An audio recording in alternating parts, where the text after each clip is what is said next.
রবিবার মানেই তো সবার বাড়িতে চিকেন বা মাটন, কিন্তু এই রবিবার আমাদের বাড়িতে হয়েছিল আলু বেগুন দিয়ে পুঁটি মাছের ঝাল। একটু ভয়ে ভয়েই ছিলাম যে রবিবারে পুঁটি মাছ করছি, আর পুঁটি মাছ খেতে বাড়ির কেউই সেরকম একটা অভ্যস্ত নয়, কারণ আমাদের এখানে পুঁটি মাছটা খুব কমই পাওয়া যায়, একদম পাওয়া যায় না এরকমই প্রায় বলা যায়, মাঝে মাঝে কখনো দেখা যায়। কিন্তু না, বাড়ির লোক খেয়ে তো সবাই খুব প্রশংসা করেছে, আর রেসিপিটাও কিন্তু খুবই ইজি। তাহলে চলো রেসিপিটা শুরু করা যাক। আর রেসিপিটা ভালো লাগলে অবশ্যই একটা লাইক কমেন্ট শেয়ার আর সাবস্ক্রাইব করে দিও। প্রথমেই পুঁটি মাছগুলোকে খুব ভালো করে পরিষ্কার করে ধুয়ে নিয়েছি। এবারে পুঁটি মাছগুলোর মধ্যে নুন হলুদ মাখিয়ে নিয়ে একটা কড়াইয়ের মধ্যে বেশ কিছুটা সর্ষের তেল গরম হওয়ার জন্য বসিয়ে দিয়ে, তেলটা গরম হয়ে গেলে পুঁটি মাছগুলোকে এপিট ওপিট বেশ ভালো করে লাল করে ভেজে নিয়ে তুলে রাখছি। এবারে কড়াইয়ের মধ্যে আরো কিছুটা সর্ষের তেল গরম করে নিয়ে টুকরো করে কেটে রাখা বেগুনগুলোকে সামান্য নুন আর হলুদ দিয়ে বেগুনগুলোকে বেশ লাল লাল করে ভেজে নিয়েও তুলে রাখছি। কড়াইয়ের মধ্যে আরেকটু সর্ষের তেল গরম করে নিয়ে লম্বা করে কেটে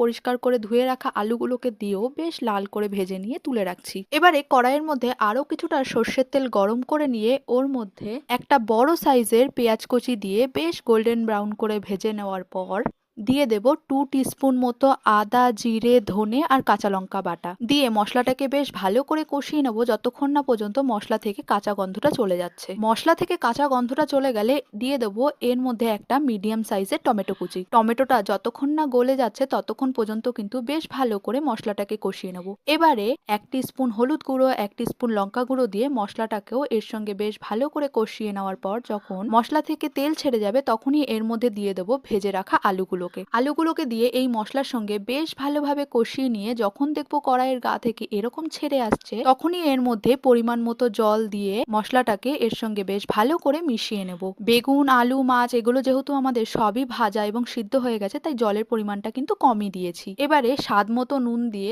ঢাকনা দিয়ে ঢেকে ঝোলটাকে কিছুক্ষণ ফুটিয়ে নেব।